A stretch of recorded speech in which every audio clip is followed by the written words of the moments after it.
যারা মানুষকে কষ্ট দেয়, যারা মানুষের মন ভেঙে দেয়, যারা মানুষের সঙ্গে বিশ্বাস নিয়ে খেলে, প্রতারণা করে, চিট করে, এই প্রতারকদের জীবনে, এই বিশ্বাসঘাতকদের জীবনে, যারা মানুষকে কষ্ট দিয়ে মানুষের মনটাকে ভেঙে চুরে চূর্ণ বিচূর্ণ করে দেয়, তাদের জীবনে মারাত্মক চারটি আযাব আসে, যে চারটি আযাব তাদের জীবনকে ধ্বংস করে দেয়, ধূলিসাৎ করে দেয়, মাটির সঙ্গে মিশিয়ে ম্যাচাকার করে দেয়। ইভেন এটা এমনভাবে ধূলিসাৎ করে যে প্রতারক, বিশ্বাসঘাতক যে মানুষকে অকারণে কষ্ট দেয় সে কল্পনাও করতে পারে না। অতএব এই লেকচারটা is dedicated to the people those who cheat with us। এটা তাদের জন্য যারা আমাদেরকে কষ্ট দেয়, যারা আমাদের বিশ্বাস নিয়ে খেলে। বলেন তো সবাই, তাদের জীবনে চারটা আযাব দেয় একজন, তিনি কে?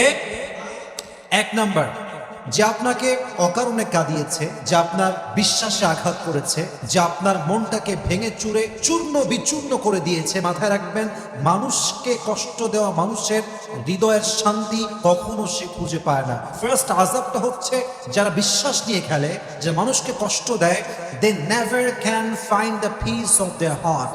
তারা তাদের মনের শান্তি কোথাও খুঁজে পায় না। এটা হচ্ছে ন্যাচার। আপনি কারো মন ভাঙবেন আর আপনি আজীবন সুখে থাকবেন, ইটস নট নেচার। ন্যাচারটা হচ্ছে এইরকম, আপনি কারো মন ভাঙবেন, আপনার মন কেউ ভাঙবে। আপনি কারো বিশ্বাস নিয়ে খেলবেন, কেউ আপনার বিশ্বাস নিয়ে খেলবে। কিন্তু এখন প্রশ্ন হতে পারে যে আমি তো কারোর সাথে চিট করি নাই, আমি তো কাউকে কষ্ট দেই নাই, আমি তো কারো মন ভাঙি নাই, এটা আমি 100% কনফার্ম। আমি কারো বিশ্বাস ভাঙি নাই, আমি কাউকে চিট করি নাই, তবুও মানুষ কেন আমাকে ঠকায়? তবুও কেন মানুষ আমাকেই কষ্ট দেয়? তবুও কেন মানুষ আমার সঙ্গে স্বার্থপরের মতো আচরণ করে? আমি তো এরকম করি নাই। এর উত্তর হচ্ছে Allah wants to test you how you react. Allah দেখতে চায় যে বান্দা আমার বিপদের সময়, কষ্টের সময়, ধোঁকাবাজির শিকার হওয়ার পরে তার ফেশিয়াল রিয়াকশনটা কেমন হয়, তার তার তার আচরণটা কেমন হয়, তার ধৈর্য কেমন হয়। তার মানে আপনি যদি অনেস্ট হন, তবুও চিটিং এর শিকার হন, মাথায় রাখবেন আপনাকে পরীক্ষা নিচ্ছে একজন, তিনি কে? কিন্তু যে আপনাকে কাঁদিয়েছে, যে আপনার বিশ্বাস নিয়ে খেলেছে, ওয়াল্লাহি আল্লাহর কসম করে বলছি, একদিন না একদিন তার মনের সমস্ত সুখ এবং শান্তি কেড়ে নিবে একজন। আওয়াজ দিয়ে বলেন সবাই, তিনি কে? এবং আল্লাহ তাআলা বলেছেন, ওয়াল্লাযীনা ইউযুনাল মুমিনিনা ওয়াল মুমিনাত বিগাইরি মাকতাসাবু ফাকাদ ইহতামালু বুহতানান ওয়া ইসমান মুবিনা। যারা অপরাধ না করে, অর্থাৎ এমন কিছু মানুষ দেখবেন যারা তাদের সঙ্গে আমরা অন্যায় করি কিংবা না করি, এরা আমাদের কষ্ট দিয়েই যায়। অতএব যারা মুমিন মুসলমানকে কষ্ট দিবে, তারা কি করলো? ফাকাদ ইহতামালু বুহতানান ওয়া ইসমান মুবিনা। তারা এমন গুনাহ করলো যে গুনাহের বোঝাটা অনেক ভারী, যেটা স্পষ্ট গুনাহ, স্পষ্ট বিশাল বড় গুনাহ। অতএব যে গুনাহ করবে তার মনের শান্তি কেড়ে নিবে একজন। বলেন সবাই, তিনি কে? দুই নাম্বার, যারা মানুষকে কষ্ট দেয়, আল্লাহ তাদের রিজিকের বরকত উঠিয়ে নেয়, তাদের উপর থেকে সবচেয়ে বড় বড় দামি জিনিসগুলো আল্লাহ তাআলা হটিয়ে নেয়। মাথা রাখবেন, যারা মানুষের মন নিয়ে খেলে, মানুষের বিশ্বাস নিয়ে খেলে, মানুষকে কষ্ট দিয়ে মনটাকে ভেঙে চুরে চূর্ণ বিচূর্ণ করে দেয়, তারা তাদের জীবন থেকে অনেক অনেক দামি জিনিস হারিয়ে ফেলে। ইভেন একটা জিনিস খুব খেয়াল করবেন, যারা মানুষকে কাঁদায় তারা এক সময় গিয়ে প্রচুর কাঁদে, এবং তাদের কাঁদার সময় তাদেরকে সাপোর্ট দেওয়ার মতো কাউকে তারা হারিকেন্দ্র খুঁজে পায় না, এই জন্য যে এটা তার জীবনে কোনো পরীক্ষা নয়, বরং এই আযাবটা দিয়েছে একজন, তিনি কে? অতএব যারা মানুষকে কষ্ট দেয়, অকারণে কষ্ট দিয়ে মনটা ভেঙে দেয়, এরা এদের জীবন থেকে সবচেয়ে দামি জিনিসটা একটা সময় গিয়ে হারিয়ে ফেলে। আল্লাহ আমাদের সবাইকে মানুষের মন ভাঙার মতো অন্যায় থেকে হেফাজত করুক। পরের সবাই আমিন।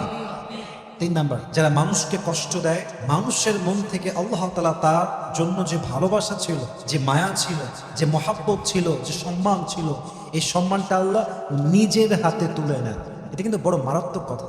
আপনি খেয়াল করেন তো, যার সম্মান নষ্ট হয়ে গেছে তার জীবনটা কত জঘন্য হয়ে গিয়েছে।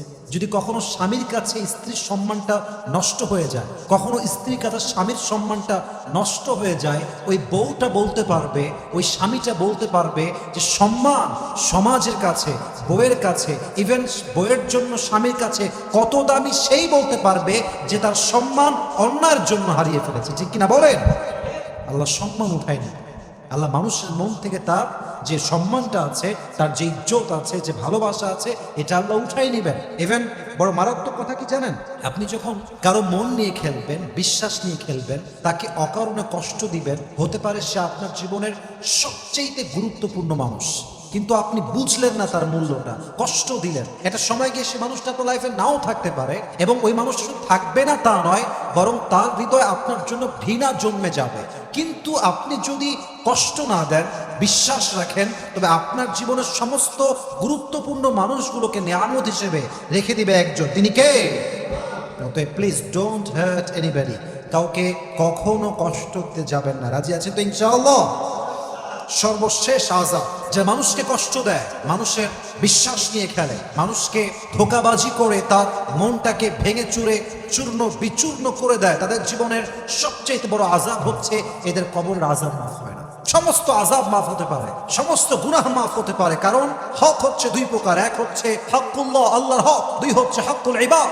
যে বান্দা আল্লাহর হক নষ্ট করে, আল্লাহ চাইলে তাকে মাফ করতেও পারে, কিন্তু যেই বান্দা আরেক বান্দার হক নষ্ট করে, ওই বান্দা যতক্ষণ পর্যন্ত মাফ না করে তার গুনাহটা মাফ হয় না। কবরে এটা আজীবনের জন্য আযাবের কারণ হয়ে যায়। অতএব কাউকে কষ্ট দেওয়ার পূর্বে হাজারবার ভাববেন, এই কষ্ট আজকে আপনি দিবেন, আজকে বিশ্বাস নিয়ে খেলবেন, আজ কারো মন ভাঙবেন, আপনি আগামীকাল কবরের বাসিন্দা হয়ে যাবেন। কিন্তু ওই বান্দা যদি আপনার কষ্ট পেয়ে কেঁদে যায়, কষ্ট পেয়ে মন ভেঙে যায়, আপনাকে মাফ না করে, আপনার কবরের সমস্ত আযাব মাফ হয়ে গেল। এই আযাবটা যতক্ষণ পর্যন্ত সে মাফ না করবে, এটা কোশ্চেন কালেও ক্ষমা হবে না। ঠিক কিনা বলেন? Be alert, be alert. সাবধান থাকবেন, মাথায় রাখবেন, প্রকৃত মুমিন হচ্ছে সেই মুমিন যে মুমিনের হাত থেকে অন্য মুমিন নিরাপদ, যেই মুমিনের জবানের দ্বারা অন্য মুমিন নিরাপদ। আমি হব সবার জন্য নিরাপদ। আমি কাউকে জেনে বুঝে অকারণে কষ্টের কোনো কারণ আমি কারো জীবনেই হতে পারবো না। রাজি আছেন তো ইনশাআল্লাহ? আর সবচেয়ে গুরুত্বপূর্ণ হাদিস বলতে চাই, কষ্ট দিলে এক কথায় মূল কথা হচ্ছে এইটা, আপনার জীবনের নিয়ামত যত আছে, বাবা মা ভাই বোন, ভালোবাসার মানুষ, চাকরি, জব, রিজিক, হোয়াট এভার ইট ইজ, মাথা রাখবেন, কাউকে কষ্ট দেওয়া কবিরা গুনাহ, কারো বিশ্বাস নিয়ে খেলা কবিরা গুনাহ, কাউকে মিথ্যা বলে ঠকানো কবিরা গুনাহ। হাদিসে আসছে, আল্লাহর হাবিব বলেছেন, আমার উম্মত সব হতে পারে, আমার উম্মত জিনা করতে পারে, আমার উম্মত সুদ ভুল করে খেতে পারে, আমার উম্মত যে কোনো গুনাহ করতে পারে, বাট আমার উম্মত একটা গুনাহ কখনোই করতে পারে না, সেটা হচ্ছে আমার উম্মত যাই করুক আর তাই করুক, জবান দিয়ে মিথ্যা কথা বলতে পারে না। অতএব প্লিজ সাবধান হয়ে যান।